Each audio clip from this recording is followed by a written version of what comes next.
good afternoon, and this is your host Ankit Kanelwal joining you from Delhi, India, and we have Jitovi joining us from North Carolina, United States of America.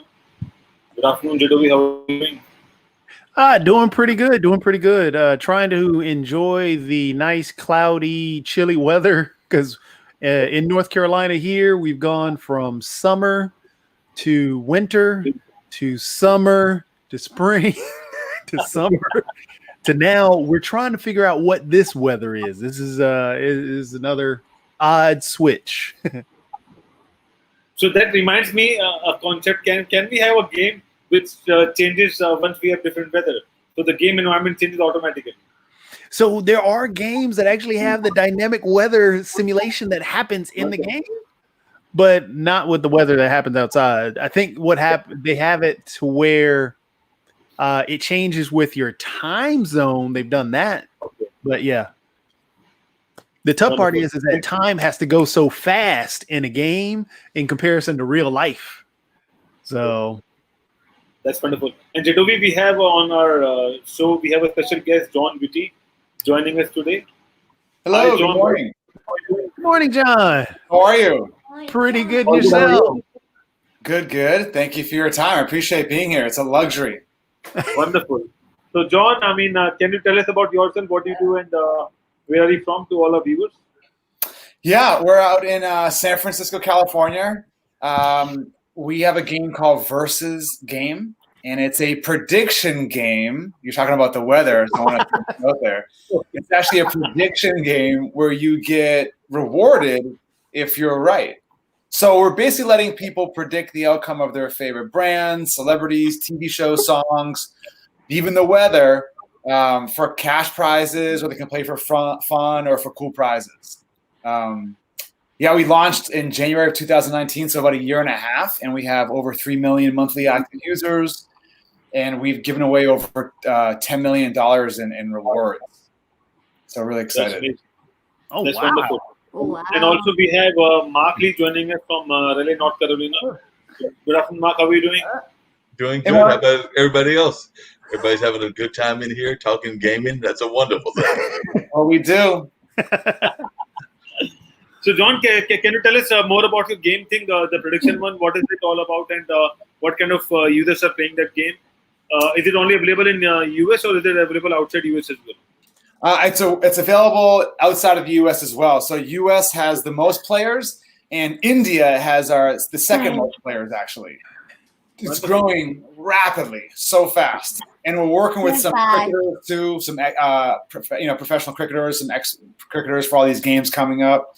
So we're really excited to work with those celebrities and influencers. And that's kind of what we do. We work with a bunch of these influencers, whether they're corporate partners like ESPN and Maxim, or individual influencers and celebrities like Fat Joe, musicians, and Amanda Cerny, these social media influencers. And what happens is they create all these fun games that their audience wants to play, right? So when's the last time you played a game with your favorite celebrity or cricketer, right? Probably never, right? And you get to make money with them too. How cool is that, right? So we really just tapped into this naturally occurring phenomenon that happens every day, all day. We're wired as humans to make predictions, have opinions, but nobody gets rewarded if they're right, which is crazy, right? We consume all this media and entertainment, but that's it. So now you get to actually sit there, watch TV, make a prediction with your friends, and win some cash too. Yeah, because I actually had that happen recently. On that note, I would like to know if someone wants to predict, especially from your gaming industry and from your game community, when are we expecting the coronavirus vaccine? Can your game predict that? Oh, that's a good one. That's a good one, yeah. Who knows? Hopefully soon. Yeah, I think everybody wants it soon and everything. But one of the things I was going to add is that I actually had that experience of what you're talking about, of having that role involved, because I actually participated and my team won this year in the TBT tournament. So I participated in that basketball tournament. And of course, we got to pick how far the team went in advance. They had that helium rule and all of that kind of stuff. And like I said, the Golden Eagles representing Marquette, along with some other folks that they recruited that were not Marquette alumni, were the team that won this year. So I saw how that process can work because, like I said, they gave me a little bit of cash prize, and those of us that were rooting for that team won. So it was an interesting concept. Like I said, we were not having to shoot any basketballs or do anything. Sounds like you're actually having them directly involved. All we had to do was just watch the game and hope and pray that our team won. And like I said, we were runners up, I think, last year. This year,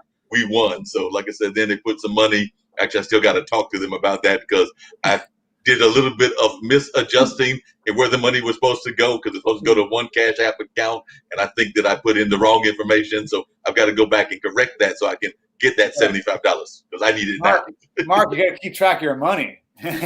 Speaking of keeping track of the money, now, John, you were talking about being able to predict. Now, I remember, I think it was maybe about 5 to 10 years ago, there was a game. Well, it was basically you chose different actors and different comedians or different movies, and it was like a Hollywood stock exchange. Oh, yeah, Hollywood stock exchange. Yeah, and so you got to pick. Is that similar to what you're doing? Kinda. They're kind of like fantasy sports, like DraftKings, where it's all about. They're all about movies and fantasy, where you get to recruit and pick and things like that. So it's similar. What we did is we literally just looked at what's happening out there from Wall Street, Robinhood app, World Series of Poker, DraftKings, everybody, and we picked some pieces that were successful, and we kind of Frankenstein our own thing together. So we're platform agnostic. We don't care what you're into. You could be into sports, you could be into TV, music, politics, doesn't matter. Oh, cool. Do the users themselves create the questions or the prop bets?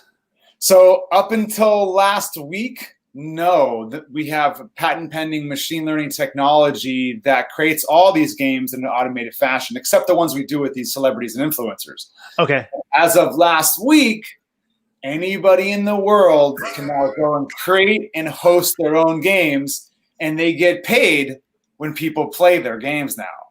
So they actually get a cut of what we get as well. So these hosts are starting to make thousands of dollars just by asking questions and doing what they're already doing on social media. And you don't have to be a big influencer at all. We're really leveling the playing field. So you can have 1,000 friends on Instagram, throw in a question a week or one a day or whatever you want to do, make a few $100s here and there. Because I'm gonna have to look into this and start putting those prop bets out there now, especially since the users can. Yeah, I was gonna have to do the same thing because I'm wondering, like, what are the limitations to these questions? Because as Jacoby knows, I've actually got a couple of Facebook pages, and a lot of those have multiple numbers of folks on them, and the same with LinkedIn. So, like I said, I might be trying to do like Jacoby and put out some questions. Yeah. So, are there any limitations? Like you heard Ankit earlier ask about COVID, and I know a lot of folks are concerned or wondering about the election. So, can we make predictions about the debate because the debate's coming up next week? Now, hold on, Mark. The first thing is the COVID thing was the cover for his fandom for cricket that John dropped in that he's talking to the cricket stars. So that was just a cover. He was so excited about the cricket. No, but yeah, we have COVID games up there. We have political election games up there. We did 2 games where it was Trump versus Biden. Who do you think is going to win? Trump won by 70%. Wow. Then Kanye came on the scene. I'm sure you remember, right? Mm-hmm. The birthday party, Kanye West to run for presidency. Okay. He came on, and it was Kanye versus Trump. Kanye beat Trump by 80-20. So it was because of that silver outfit that he won. He had. Whatever happens in November, it's going to be insane. So wait a minute. So we're going to have President Kanye? I was already scared enough of President Trump. So we're going to have President Kanye based on the results of this game? Like, I'm already scared of that thought. Think about it. Yeah, the numbers don't lie. But yeah, you can do 2 types of questions. Questions that are like a future event, like who's going to win the election, or who's going to be number 1 in the Billboard charts. But you can also do poll style questions where it's like pancakes versus waffles, right? No contents like that, right? So, yes, it's really sky's the limit. You can get wild with it. A lot of these celebrities get wild. And you can even ask like new questions because you were saying pancakes versus waffles. And by the way, I don't know that I agree. I think pancakes win, but we can also have V8 versus Sunshine because Sunshine is one of those energy drinks. It's kind of like V8, so we can have V8 versus Sunshine, and I think V8 would win. I don't know. What do you think, Jacoby, or is Sunshine gonna win? I'm just laughing at the pancake versus waffle beef. Wait.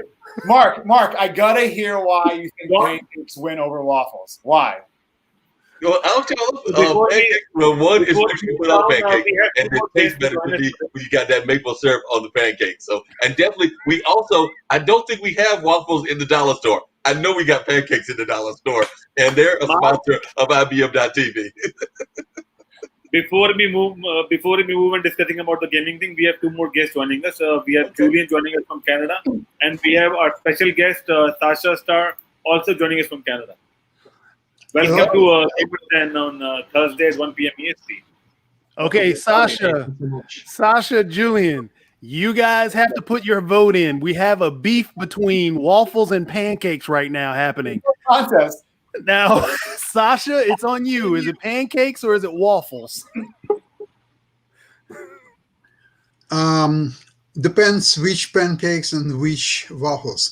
Now, Belgian waffles are very, very good, and I like to eat them. Wait a minute, that was too political, Sasha. That was like pancake. That was wait. We got one vote for, one vote on the other side, and we got a neutral with Sasha. Julian, I need some help. Is it pancakes or waffles? And the same with the big boss, Nick. I need some help. I need to know what it is. Pancakes or waffles? Nick and Julian. Waffles. Yeah, I think waffles. Wait a minute, the big boss. Being a lawyer, the JD stands for just depends. It depends. Are we talking about a Belgian waffle or a strawberry pancake? Okay. Your favorite of crepes. both. What are the crepes? Oh, crepes. You got to add in crepes. Yeah, so you got some good stuff. I'm good. I'm good with all of them. So when do we order? Okay. I'm good. I'll tell you what about pancakes. If you're talking about pancakes, which I had every day for breakfast in San Luis, in Chase Plaza Hotel, blueberry pancakes, nothing beats this. Absolutely nothing. What about, you have waffles. You can have waffles with fried chicken. You can have waffles in the afternoon, at night. You can put everything on a waffle. Fruit, whipped cream, ice cream. Try doing that on a pancake. It's impossible. You know I thought this was Gamers Den. Am I on the wrong show? It is. Well, there are. Am I on the wrong show? It's going to be happening on Versus. Am I on the wrong show? I told Sasha we got to go to Gamers Den. Right. And we're talking about pancakes.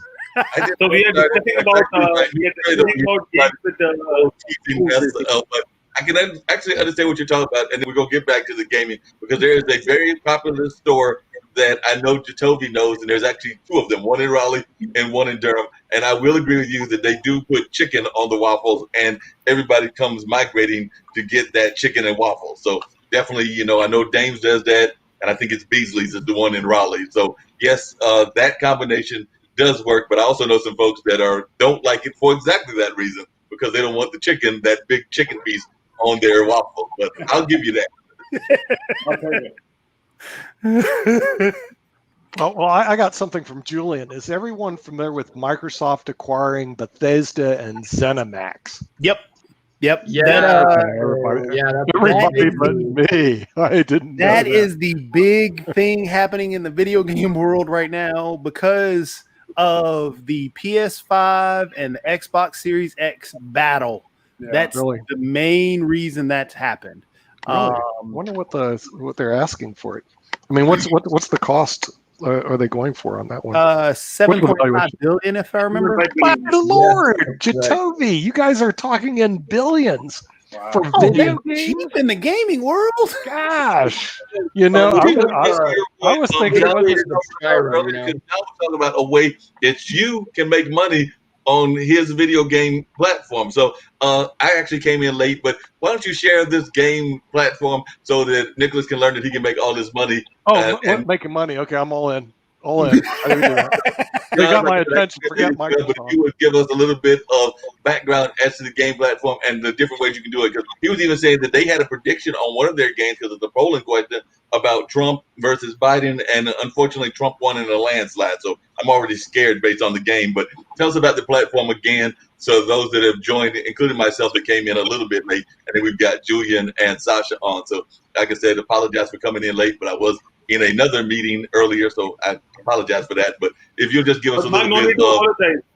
Mark, no need to apologize. Just $50 fine, that's it. And we'll move on to John. Just make me waffles and we're good. Oh, there we go. We'll take So waffles. John, can you again share about your game story? What's that game all about? Yeah, absolutely. It's called Versus Game, and you guys just kind of witnessed it. It's what we do as humans all day, every day. We can't help it. It's in our DNA. We're wired to have opinions and make predictions. We want to be right. So we have a game where knowledge should be rewarded, right? So we're letting people predict the outcome of their favorite brands, celebrities, TV shows, quarantine snacks, weather, musicians, songs, whatever it is that you like. You can actually play, predict, and win cash or prizes or just play for fun. We launched a little summary again. We launched in January of 2019, so it's been about a year and a half.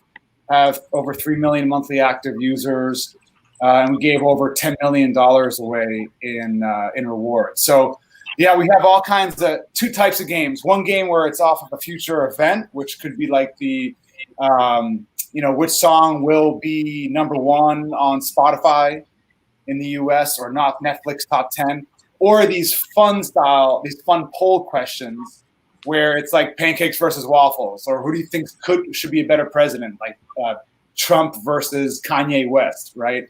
And Julian, I do have a question for you and everything, for John, but and it's actually geared toward Julian. Is there any kind of like controls, because Julian comes out of that high IQ society, so I'd be afraid to take him on in some trivia games because I'd be afraid that he would not be out of the so are there any kind of controls so that he doesn't like totally eviscerate me in any contest to deal with intelligence? No, it depends on what the game is actually trying to do, because whenever it comes to speculation, so there are some really interesting things that come into play here. So, for instance, there are central tendencies to the mean, where basically the more people that you get to guess about something, the more accurate the average of the overall guesses will generally become. So this is something that, for instance, if you have like a big jar full of jelly beans and you want to be able to guess with high accuracy about how many jelly beans there are, the more people you ask, the more accurate it becomes. So it's definitely a really interesting way to tap into that perspective. In terms of the controls, again, that just depends on, the whole platform and the setup behind that. But yeah, I think it's a really interesting idea. And I think that, predicting the future might not depend as much on trivia knowledge as maybe some other things that might pertain a bit more to opinion status. Because, it's like if people already have the facts, or they at least think they have the facts, that's when the opinions are, generally going to come out. But yeah, nonetheless, it seems like an interesting. Julian, are you looking for some side work or something? I could. Julian, I should warn you, by the way, that talking about people being predicting and everything. I don't think that anybody back in the day when he was winning all those awards for his knowledge and for his brain power and everything would have guessed that he would have found his lady love on Tinder. So, like I said, I don't think that anybody would have or whatever the romance platform was. But you did that, Julian, and now you're living over there with her in Canada. And I don't think. Well, no, correction. I didn't find any love on Tinder. No, it was on Facebook, which is basically same thing. It's like it's the watering hole of the modern world. Now I'm spelling another battle. Which one's better? John, can you Tinder or Facebook? John, can you demonstrate that? Because you can do share screen and demonstrate what you guys It's do. a mobile game. I can share on my phone. Okay. And while I pull it up, you had a great question before everyone jumped on. But so I'll tell you, John. Your game is similar to what Sasha also does on chess.com. It's all about guessing the next move. And I think, Sasha, we can do some kind of gamification. If we integrate both the games together. What do you think about it? Yes, I think it's a very good idea. In fact, when I conceived this idea about predicting moves and having competitions and all this stuff. I underestimated, but it was back a couple of years ago. I've underestimated the popularity of smartphones, and I've designed this for use by computers. So basically, on the idea that in chess, especially online chess, obviously, you need to use mouse. Without mouse, it's very difficult to be so precise in playing a chess game from smartphone. And I've tried. I have very, very good eye to hand coordination, and yet it's very challenging. Challenging. It's very difficult. However, now I changed my mind somewhat. That smartphone people cannot be excluded from this experience. So my next move would be to design especially smartphone application for this, and that will make all the idea way much more popular, because sometimes people, first of all, I didn't think that there are a lot of people nowadays who have smartphones, and sometimes more than one, but they have no computer. And that's a new phenomena. However, I have to deal with that. And people sometimes they're on the move. Let's use they're somewhere on the way, in a train, and somewhere else. I wanted to say in a plane, but the plane travel these days is way down. But still, it will be up one day. So obviously, this is next move to make it popular on smartphones. What do you think of using SMS? Oh, sorry to cut in, but what do you think of using like text messaging to expand the outreach a bit more, Sasha? No, text messages are great, but in a contest, what we have when two grandmasters are playing against each other, on our side we have a very interesting feature. People can send messages to all or to each other. And not only that, we have instant translation. So you can type your message in English and somebody will read it in Japanese or Korean or Bulgarian, if you want. So we have that feature. It's useful. But this is basically it's a side feature. It's not essential for the contest itself. But it's nice. And some people, there are a lot of talking of people during the contests. But again, this is not the most essential. Especially think about the real situation where there is a move and there is 15 seconds fixed delay. We call it forced delay. So unlike normal delays that you can, let's see, you don't have to wait 15 seconds to do your move. You can do it instantly in 1 second, for example. But it will not be on a board for another 14 seconds. So people still have at least 15 seconds to make move selection, to see how many crowns they want to bet on this move, and see the... there are a lot of considerations. For example, you have to see your position in a contest. Let's see if you're in first place. And... you have to make a strategic decision whether to put 100 crowns or 25 or 5. So if you want to put 5 or 25, try to preserve your lead.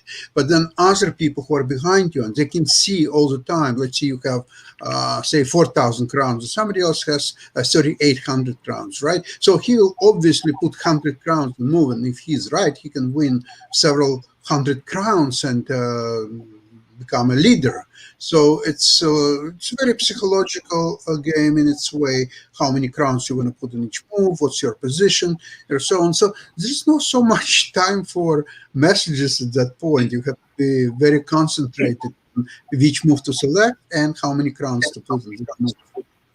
Sounds fascinating. Hey, John, I had a quick question for you. I love games, and I've actually played them sometimes on my phone. There are games like Words with Friends, and I've had a couple of others that I've downloaded. But unfortunately, there's a little limitation to what you can download on a phone and everything. So what are some of the ways that you would allow folks to get engaged in those games depending on what their phone system is? And I've got I think it's a basic Android or something like that. But I do know that that's the one drawback that I find with phone games is that, I would probably love to download about 30 or 40 games, but you can't always do that because there are limitations to the space that you're allowed to have on those games. So I've also tried to shift them sometimes to the big computer, the laptop, or the desktop. But what are some of your suggestions for folks that want to do your game, but also want to have other games on the system? Yeah, I mean, I think what we do is, and maybe this is some advice for people out there and gamers and people who want to start game companies, but we look at apps are great, but also mobile websites, mobile web apps they feel the same. And so you can just go to any browser and type in versus game, and you can play, and there's no heavy lifting on your site on the phone. So, and I think having a desktop site is smart as well. You kind of need to cover all your bases, but yeah. Appreciate that. Ways to get your game on the desktop. You see, in my situation with this chess predictor move, the problem is that smartphone, even with a big screen, doesn't provide you a lot of real estate to put everything, because you need to see position, you need to see the contest window where you see how many crowns, and you see a wealth of information, including computers' predictions, which move will be more likely made. And to put everything on the screen of a smartphone, it's quite a challenge. Now, although we don't have application, but we have a special version which is available on a smartphone, but it's so much more difficult to play contests from smartphone compared to computer. It's just a huge. I was trying myself to play sometimes contests from smartphone, and it's very challenging. It's inferior experience, and I'm not so sure yet how to deal with this problem. Here's two questions that I have. John, for you, do you find individuals who, because we talked about with Julian and IQ and getting into a game like versus game, do you find that people who are big into analytics are big into the versus game? And then on top of that, do you find, because as you see, Sasha was talking about the PC experience and so on and so forth, do you find an age demographic between the mobile gamer and the PC gamer, or that, end up playing that? And of course, don't let Mark lie to you. Words with Friends, he doesn't play. He plays Angry Birds. Yeah, that's not get it out. Nice try, Toby. Yeah, no, great question. So actually, it's the analytics what we see is they come naturally through whatever you're passionate about. Because you tend to, if you're passionate about something, you tend to dive deeper into it. Let's say it's food and health, or string theory and vibrations, right? Or fighting in the UFC. You tend to go deep into that, and you see those types of games, and you play those games. Or as of last week, you can actually create your own games and host your own games, whatever you're passionate about.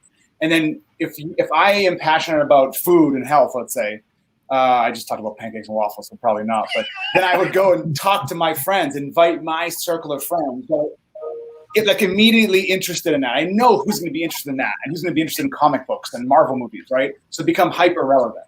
So it's that kind of flywheel there. It happens naturally. It's a naturally occurring phenomenon, right? To answer your next question, but obviously, just to throw this out there, the people who know more do better on the game, of course. And the next question, the demographic, it's, on mobile, it's definitely skewed towards younger people. Our demographic everywhere is basically 18 to 35, but it depends on what industry they're into, right? It's a little older for politics, like real estate, news, things like that. But when it gets like pop culture, music, TV, it's a little younger. So, John, Marvel or DC? Since you're gonna go, that's a heavy question. So I would say DC, because I'm all about, I think Batman, Superman, dub. That's it. Gotta love the underdog. Gotta love the underdog. Martha. Who would beat them? Who would beat JL? Avengers? Easy. I mean, you have tons of characters within the Marvel universe that would beat both Batman and Superman. Wait, name one. The Hulk would beat up Batman easy. Batman. What? Jean Grey, the strongest one of the strongest characters in the Marvel universe, Let's who take actually Jean Grey out. Phoenix and Dark Phoenix could crack the world in 8 worlds. Let's take the Phoenix out. It's not Okay, fair. take the Phoenix out. I mean, you've got so many. You've got Psylocke. You've got Psylocke would win. Magneto would win because all Batman uses is metal. No, Batman uses this, and he'd trap the Hulk, that fool, into some room and zap him down. Thor. Julian, what do you think? DC or Marvel? We got another tie. You had to the last tie, so it's Utopia against John. So DC or Marvel? This time I'll go with DC just for the Injustice series. Nice. All right, true fan. What about you, Mark? I'm going to go with Utopia. I'm going to go with Marvel. So Marvel's where it's at. So then we got a tie 2-2. Let's bring it over here to Ankit, and then we'll also see whether Sasha's going to keep us all tied together. So Ankit, DC or Marvel from India? I think in India, Marvel is doing a tremendous job in terms of marketing, so I'll go with Marvel. So we got 3-2. Are you going to tie us up, or where are you going to go, Sasha? I have something else to say, but after you will solve this question, okay? So I guess that means Marvel takes the cake. Marvel takes the cake. I will say this: that the whole Avengers, that you guys are like, it's all new school. If you could bring it back, no. See, the big thing about I'll admit, the big thing about comic books and all this stuff is built on the villain and not actually the superhero, because the superheroes are truly bland. The Joker is phenomenal, and I will love the Joker all the time. I mean, he's a great character. Yeah. But the only character Joker versus what's the guy? Heath Ledger. Heath Ledger. Yeah, Heath Ledger by far. The reason being because the Joaquin Phoenix didn't really play the Joker per se. He played a mad, crazy person with no powers, but I felt that Heath Ledger was everything the Joker was supposed to be. He was comedic and just evil for no reason to be evil. Joaquin Phoenix he had a bad life and was just mad, and you just felt him as being just mad. But Heath Ledger was just, I'm just going to be evil because it's fun. Well, we saw Heath. He was already Joker, but Joaquin was like, he brought you all the way through that, right? Until he started becoming Joker at the very end, which is fascinating, right? Don't you always want to know how they become a bad guy, right? Yeah, but my problem with that movie, and again, it could just be, so how oftentimes media will portray the evil villain as some kind of evil genius? Well, did you notice how the Joker in the movie basically just became way smarter whenever he decided to be evil? And I was just kind of over here thinking okay, this is basically a completely different level of brain power than the person we were dealing with before this, just because they choose to be an evil villain. So I thought that was a bit unrealistic, but that's just me. That's a good point. No, that's true. The cool thing, though, like I said, getting back to the point about the villains or what really make the superhero, the only comparable thing in Marvel to Batman in that sense is Spider-Man, because Spider-Man has the best villains in Marvel, and it's not even close.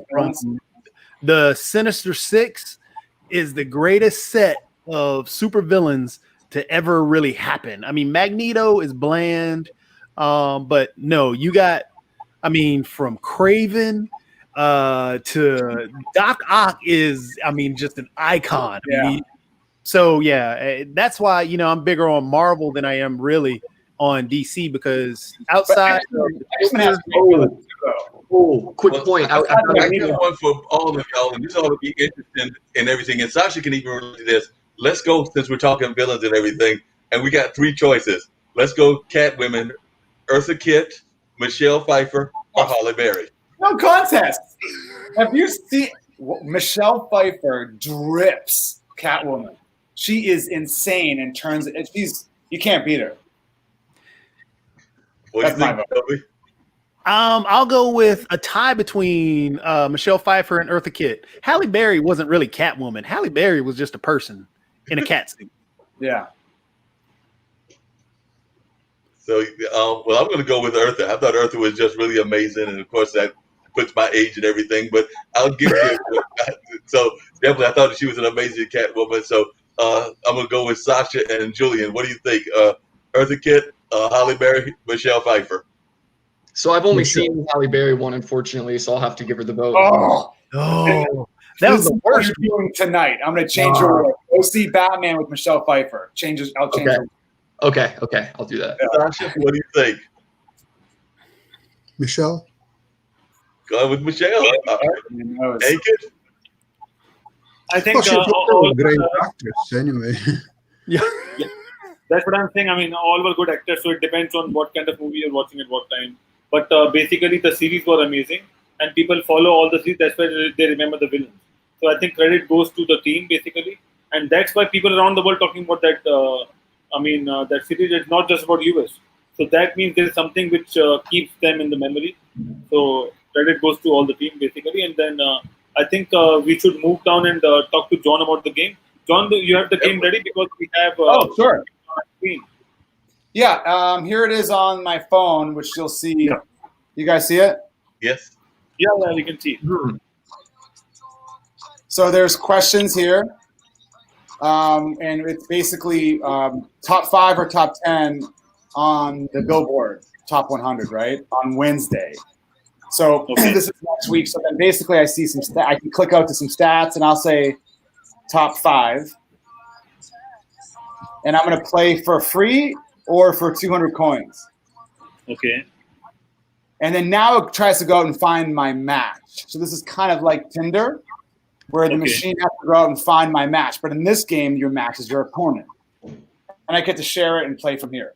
And then you get to see all your stats and all your cards, all the games you've played. And you can also host games as well by literally just going here, typing in your question, coming up with your background image from your phone, all that native. So, and then you can see all your stats and reports and who's playing in live. And you get to have your money right in here too as a host. How do you get the coins? If you're a player, you get the coins just like just in-game purchases, just like Angry Birds or Pokemon. You get to just go buy a bundle or a pack of coins, and you use those coins on. And do you have some game rating for the gamers as well? That this is my rating, this is your rating, and this is the rating, because there are a lot of people who are playing this game every day. So, is there any rating system you have? The rating system is actually coming out in about a week. So you actually, and soon enough, you'll be able to follow hosts and follow players. Like, hey, whatever game Mark's doing, I want to follow him. So you can actually get followers and money, and there's ratings and rankings and reviews, like a permanent record. Now you use an actual coin, or you having these coins transferred into like actual cash? Like, are you tied into either PayPal, Cash App, Venmo? How does the money work if you actually manage to win money? Yeah, so however you put the money in, so it could be PayPal or your credit card, debit card, whatever, and then it goes out the same way. We use Skrill, and it goes out however you brought it in. So you get to actually get the payout within 24 to 48 hours, which is hyper fast and never been done before. We're making the marketing. We're making the marketing cryptocurrency. Hold on. What was Ankit asking? Ankit, what was the question? I said Mark wants to know that how much money you have been already given to your gamers as compared to how much you got. He wants to know the balance sheet. Oh, the balance sheet. We've given away $10 million since we launched, over $10 million. Wow. Wonderful. We're actually doing a big $1 million game next month. And we're getting it co-hosted by some massive A-list celebrities, the biggest out there. And part of that is going to go to Black Lives Matter charities picked by them, which is very important. So it's like this, 2020 sucks, right? So it's time somebody comes out on top and throw $1 million, right? So there you go. All on the show. Yeah. On that note, we have a special guest, Peter, joining us from US. Hi, Peter. Good morning. How are you doing? Hi, guys. We got Peter. Hey there. Peter. We've got another game person that's created a game, and I know you got a game as well, so we want to talk about your game also. But I got to tease John. John, is it my understanding that $10 million you gave, you've given $2 million to Jacoby? Because I know Jacoby's already won all your money, so I know Jacoby's already played much of that money. I have already joined. I am ready to go. Oh yeah. Wonderful. Nice. As a matter of fact, that's not a bad idea. Can we get to the banners? And that's a question for Angus because you're in control. Can you give us the website so that folks can join? Because I might be joining from the laptop. I don't have my phone with me, so if you can make that happen, and I'll talk to Peter as well. Yeah, Don, you can show that. Yeah. I just wanted to add one more point that do you have a lifeline called phone a friend? Because if that is there, we will like to have Julian on as a phone a friend to help us the game.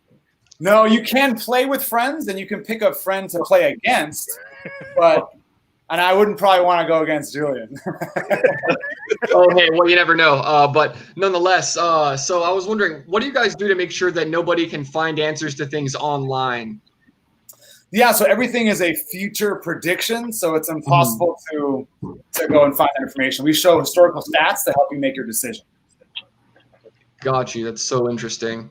You know, this reminds me. So there were psychologists at Yale who recently found there are some people that are able to naturally read, I guess you could say, social psychological patterns. And they actually developed a test for this, like, you know, these skills for people that are able to do this. I wouldn't be surprised if the people that scored highly in that test for those skills are also the people who have the ability to, you know, like predict future outcomes based on past patterns. So that's really interesting. If you could, I don't know if you have any analytics goals or anything like that to see like what the people who win have that makes them special, but maybe that would be something worth looking into. Who knows? Yeah, that'd John, be great. just to let That's you insane. I didn't hear that. That's nuts. Yeah, John, just one of the things I've been doing, and I want to bring Peter to the conversation as well. But one of the things that I've been doing is one of the shows that I host here is the online dinner party, and all the shows I do are basically interview shows, but have a trivia contest, and we have that same rule. So they're historical trivia people. They're like Annie Oakley was a person. Definitely Shakira was a person, and I would flash the image at the end of the show. But it's that same rule that you're talking about. They have to figure it out within the time frame of the show, because you can't go back to YouTube and watch the whole show and then tell me the answer because the answer is revealed to you. So we have that confined that they have to do it within that time frame. So that's one of the things that we have that going. And so far, I thought I will admit, I've said this a couple of times on air, the first couple of folks were very obscure. Like I was digging up Margaret Durand, who's out of Paris and is a French feminist, and I was digging up some other obscure folks. But the last few have been relatively easy, like Shakira and like Annie Oakley. And yesterday it was Mia Hamm, the great soccer player. So I thought that I was giving some folks that were very easy and nobody was actually finding the answer. So I told somebody earlier today, I'm going to go super easy next week. I might go with somebody like KRS-One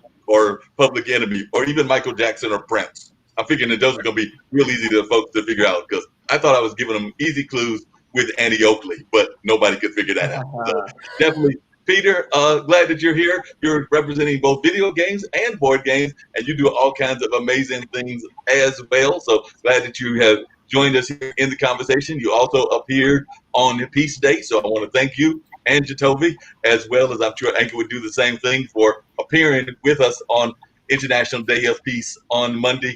But you hear what John's about, so you might want to talk about what you're doing as well on the gaming world, Peter. So I'm tossing it to you.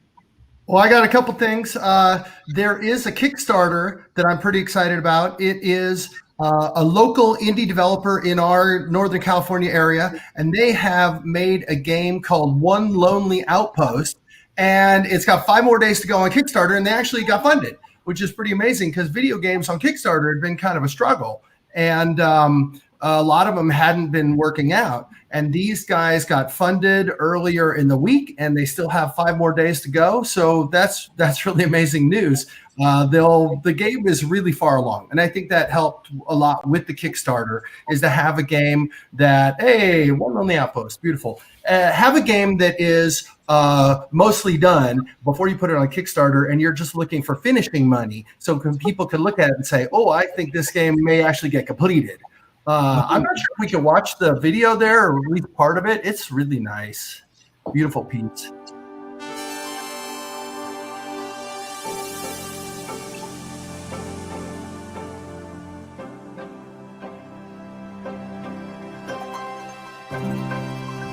So it's like Stardew Valley. It's space farming, and developing a civilization and a town on a lonely planet.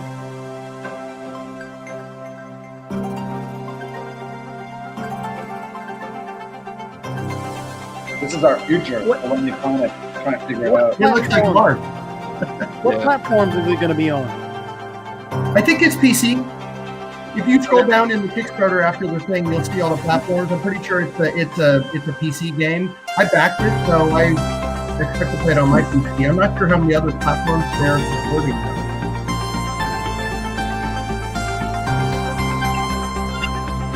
But That's what looks like me. That's what looks like me. Beautiful. Yeah, this is a pretty long video. You might have to go want to run the whole thing. I think it's 3 minutes. I'm not sure how long you guys usually watch for this kind of thing. Are you guys more PC or more console? You guys have a preference? Welcome I'm to more One PC. Lonely Outpost, a sci-fi farming sim where Anything like which is good, console. basically, that would be good. then arrive on a desolate, barren I actually play most of my games on my phone because that's the thing that's easiest and closest at hand. Like, I've always got my phone. Let's go play a game, you know. Possible for other people to arrive. People who are shy and clumsy.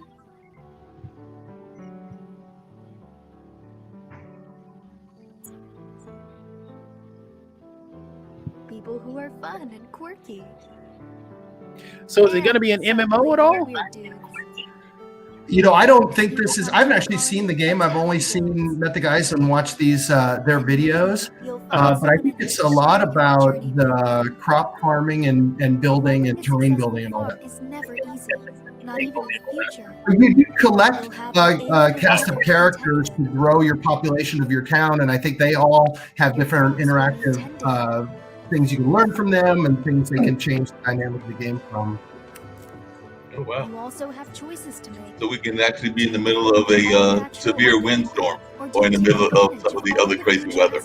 Right, derecho. End up with some very strange crops. Yeah, so this was another one of the games that they were showing at our indie showcase a couple weeks ago. And this one, people really are impressed with this one. It looks so beautiful. They really did a nice job. Or cook up a bite to eat. A lot of with these. details, a lot Or of things enter that the they mines could for some have precious um, metals. done quickly or done more comprehensively. I think they chose to let the artists kind of go crazy and really build a lot of beautiful detail in. And I always love that because I'm at heart I'm an You'll art find guy. out just how this I like can the retro look. and Yeah, how it's far beautiful. it can Yeah. take its Definitely. future. Yeah, It's retro, but it still feels that's a fresh. little low. Yeah. It doesn't seem retro-y and kind of tired at all, you know? Yeah, it's classic. Looks so beautiful, I can't lie. And you said How that much their they trying to raise? campaign is going for how long, and what is their target goal? Well, their target was 80,000. And so they've got 5 more days, and I think it just said 102 or something. And the game was $25, which was okay for me, kind of you know, that's not nothing, but it's not all that much money. So I backed them. Congratulations. Even though I love free-to-play games and on my phone, geez, if I have to pay 99 cents, I'm kind of upset about it. For the console or for the PC, you're willing to spend maybe a little more money thinking it'll be a deeper experience or hopefully a more beautiful experience or something. I go through Steam every day trying to figure out what new free-to-play games there are. Yeah. Because there's, close to 3,000 or so there. I mean, I'm cheap. I am cheap. I will admit it. Pete, what board games This do you? also is our local indie developer, and I also wanted to support the local community and stuff too. So it wasn't just the, oh, I'm so excited for this game, even though I am. It was also that. Yeah, I mean, indie developers are really where a lot of the creativity comes from. Yeah. Pete, what board games are you involved with? Well, I actually have a game in my hand that I did not make, but I wanted to talk about, and I wanted to talk about it on World Peace Day, but there was so many people coming into the studio and so many people saying so many interesting things. I didn't really have enough time to get into it, but this game is called Planet. And I thought it would be a good one for World Peace Day because you are, trying to save the planet or build a planet in this game. And in this game, everybody gets this wonderful little cube thing.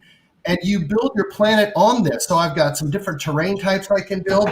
And during the game, you draft tiles. So there's a number of tiles you can choose between. You're like, oh, I need more snow. I'm going to get this snow tile, and I'm going to add it over here to make my snow area bigger, which I don't have. I got another snow tile, and I'm added on there. And why am I doing that? It's because we're all competing for these cards. And these cards are species that are coming available to the planet that has the best environment. So this guy, Condor, he wants dry terrain, but not next to any ocean. So I have some dry terrain here, but it wouldn't count because I have it next to ocean. I'd have to have another patch of desert somewhere else on my planet. This guy, on the other hand, is trying to get ice. And if it is adjacent to green forest, that's okay. So you have all these cards. Everybody can see the cards. So you're planning ahead and you're thinking, well, I can't get that because my other player, my kid's going to get that one, but I could probably get this one. So I'm going to focus on this card. And there's a whole row of cards and there's a whole row of these tiles, and you all build your planets. It's a beautiful game. It's somewhat competitive, but it's not really griefy. Like, it's pretty kind, so you can play with children. And it's from Blue Orange Games. And I got to say, these guys, they make some beautiful games. And I can't recommend playing it enough. I actually saw this in Target, which blew me away because, boy, the Target game buyers, I think, are getting much better, I guess, because they're actually starting to bring in much better games. You can also find this at your friendly local game store, of course. Yeah, really fun. Good game. It's only about 45 minutes to an hour, so it's pretty quick, not too complicated. Anybody can play. Planet. That's cool. Yeah. I was looking at your little cube thing. It was reminding me of the old Rubik's Cube because I was sitting there going like, that looks just like the Rubik's Cube. Yeah, it's easier. That's a relief. Yeah. I've never been able to do it. You get 4 of these. Every player's got their own little planet, and they're all trying to build their thing. Hi. Hello. So we have Kimberly Callan joining us. Everybody has a secret type of terrain that they're trying to build. So I might be doing desert. So at the end of the game, if I have each desert tile I get also gives me more points. So you can kind of maybe figure out, Jacoby's looking for forest. I think I'll steal all the forest tiles so he can't have them. So there's a little bit of interactive strategery like that. That's that word. That's a good word. Hey, Kimberly, glad to see that one of the big bosses has joined us and everything. We were having a big battle there, and I lost a lot of these battles, but I was wondering your thoughts on pancakes versus waffles, DC versus Marvel, and Michelle Pfeiffer, Halle Berry, or Eartha Kitt as Catwoman. So some of the things. And Joker. By the way, because John's got his own platform where you can get these questions on a regular basis, and he's got his own platform. So definitely your thoughts on those 3 questions. So let's start with Catwoman. They're all great. So kudos to every one of them. That's a tough act to follow, is Catwoman, and they're all tough women, right? As far as the pancakes that you're talking about the confetti pancakes? It's pancake, whatever your favorite pancake versus your favorite waffle. Which one would it be? Pick one. Oh, So, yeah, I like waffles, but I like blueberries on anything. So waffles or pancakes piled high with blueberries and whipping cream. Yeah, that's it. Pancakes. Lots and lots of thick butter. It's just Sasha's got a photo of a blueberry pancake that will just make you melt to your knees. But I think I heard pancakes. I think I was like, pancakes, you could do so much with both, but yeah, pancakes, they're soft and fluffy, and so but yeah. And what was the other one? DC versus Marvel. Comic book. So my son went to the art school where Marvel got their beginning, which is School of Visual Arts. And so I have to say I've always been a fan of Marvel, but they're both, it's hard to choose. It really, really is. Kim, this is why I love you. Your diplomacy is amazing. I got a tough question for everybody. I want Julian to go first, though. Okay, let's see. The resident genius. Go for it, Julian. Okay. You have to pick one. If you had the ability to speed up time versus slow down time, which one would it be? Think about this. It doesn't really make a difference. I wouldn't necessarily experience the difference if, like the light in my brain was still moving at the same proportionate speed, right? So would I move at a different speed than the things around me if they were altered? More like if you're involved in, if it's some like Christmas or whatever, your holiday or birthday, you could slow it down. You're at the beach on vacation for 1 week and you got to go back to work. You want to slow that down? Or okay, so do I continue to age normally when time is frozen? I don't know. That's a good question. I think, why not? Yeah. Okay, yeah, I'll go with that. I'll slow down time. I'll slow down time, I think. Just because it'll give me as much time as I want to prepare for anything, Although I'm not immortal, so still limited in that sense. But yeah, I definitely go with the slowing of time abilities. Nice. Got it. I think this has to do with as you get older, time seems to get faster and it starts racing and all these things are happening. And I think that when you're young, time can be boring and you want it to speed up. But as you get older, you're like, oh, I got so many things I want to do. I got to do. You kind of want it to slow down. Yeah. No, I agree with the slow down time. Yeah. Yeah. Well, I also learned the older I get, the more I find myself not wishing my days away. Like, I wish Friday would hurry up and get here. And no, I don't. I really, really don't. But here's a question, though. Here's a question. Now, if we're not aging and the time moves at a particular at that particular pace, why not speed up time so you could see the technological advances happen? Because if you're aging at the same speed as the world around you, and then you jump forward 100 years, you're done. Sasha's stuck on this. Yeah, I guess the question would be because the issue is it depends on how far you go ahead. Put it back up. Because if you go too far ahead in time, you would be lost in time. Because like I said, there's my pancakes.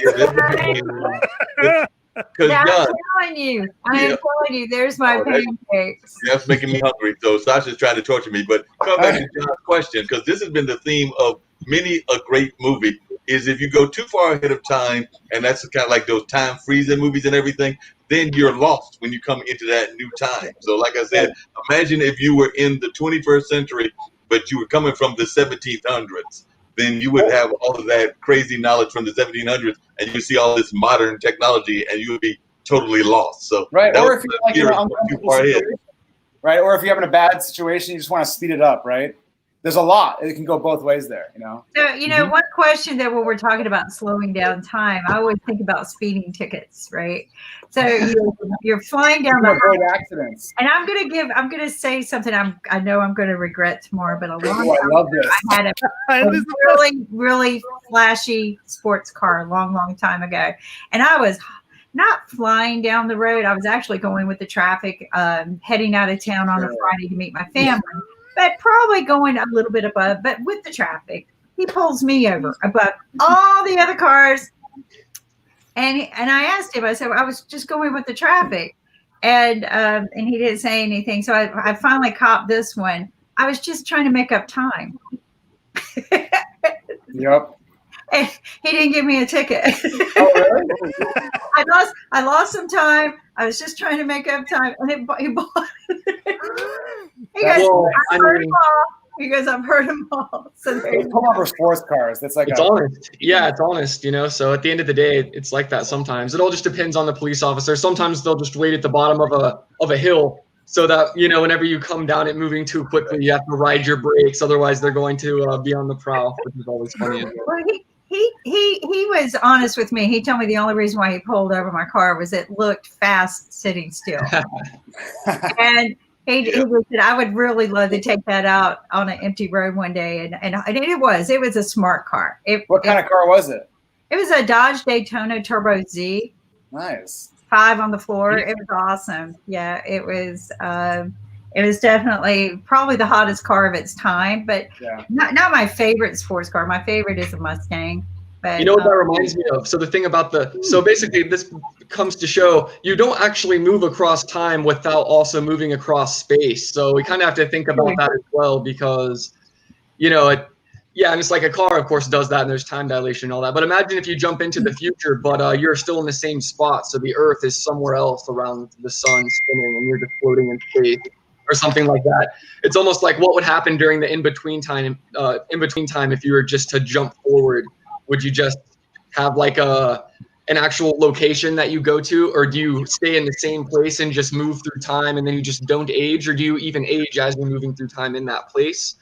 And yeah, I guess at least whenever it comes to slowing time, we already have a mapping for the location, right? You know you're going to be in the same spot. But would the world leave you though? Well, Slowing going forward in time. That's goes back kind of what to I'm curious John's about. game and everything. I've got another question for everybody. Which time would you go back to if you could go back to a time? We're in the 21st century. We're in the middle of COVID. But if you could go back in history, where would you go back to? I'm going forward. I want to get past 2020. I want to get past 2020. You want to see what the future's like? Yes. I know what the past has happened. I want to know what the future is. I want to grow. I think the question would land on what you call the integrity of time travel. Do you go back to alter events, or do you just go back to watch and You're going back to watch it. You can't alter it at all. I want you to right. So I think I would have to agree on those grounds of integrity of time travel. I would probably like to see what's in the future, but me too. You know, I am real scared of wishing my days away. And I am thankful for every day I live and breathe. So I tell myself, okay, we're going to get through COVID because history shows that we're resilient and we will get through this. HIV, we didn't think we would ever survive that. So, I think let's play this out and get to enjoy getting to know each other like we're doing. If it wasn't for this, right, I wouldn't have met every one of you guys. No, that's very true. But if I had to go back in time, I would go and check out, as long as the bullets aren't flying, because I'm not trying to get hit by one of them, I'd go and visit the Wild Wild West. So, Leslie, I think that might be a place to go. I think I'd do the Roman Empire. Let's see all that. Yeah. It's game time. It's game time, guys. Big kids home, game time. He's bored with this talk we are about. not here to talk about games. We are here to play games as well. So, Jotobi, it's over to you. So we're supposed to play a game. Oh, okay. Yeah. This is Alto's Adventure and Alto's Odyssey. It's from a small company called Team Alto. They're based out of Canada and a UK artist. You're talking about art. This was one of the games that I was actually looking at for World Peace Day a few days back. It's just a peaceful game. It's on pretty much everything right now. I know, John, you may have played it. Peter, you've probably seen it as well. Julian, I'm guessing that you've seen it. But it's, all it is you're just on a downhill ski slope. That's it. And it's actually my first time seeing it, so I'm excited. Yeah, really? Oh, Snowman. Yep, that's Team Snowman. But it's a very, very, very small company. And yeah, it's one of those indie developers. They did a great job with it. I mean, again, all you're doing, chasing after the llama. Nice. Oh, wow. And then you can jump. Oh, wow. But this is all the game is. So are we hitting them? Are we knocking them down? No, it's basically you're driving past them. I'm gonna fall. Oh, it's a endless runner.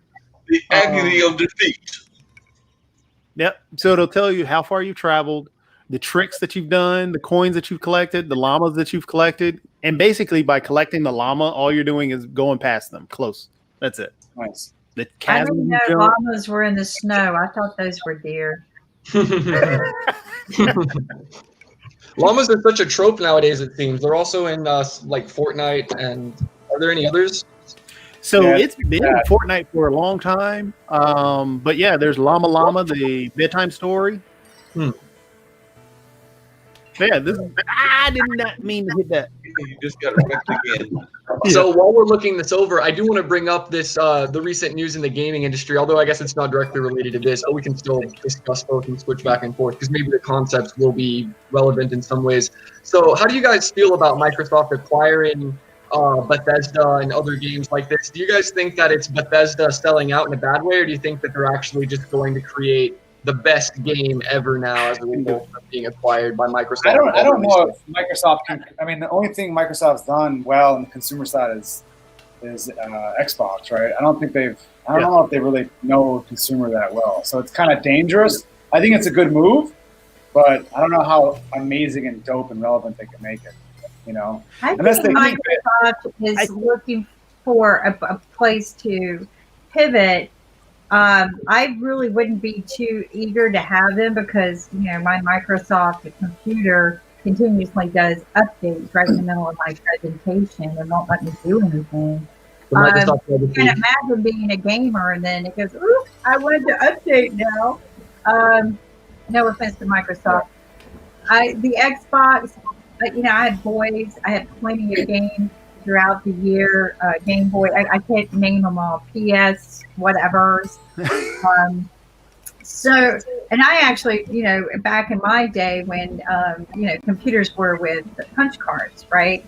I wrote a game with my first time in software programming back in the early 80s. So, you know, I love the games. I just can't imagine. I've seen what Microsoft can do, and sometimes it's not a good thing to partner with a big company like that. Sometimes you ruin the ability to be flexible enough to make things really, really interesting and unique. I couldn't make it. So I completely agree. So for me, I think that it is it's a desperate play by Microsoft because with the Xbox has never sold well overseas. That's due to, you know, Sony being an Asian company, and Xbox being a US company or an Eastern company or a Eastern company.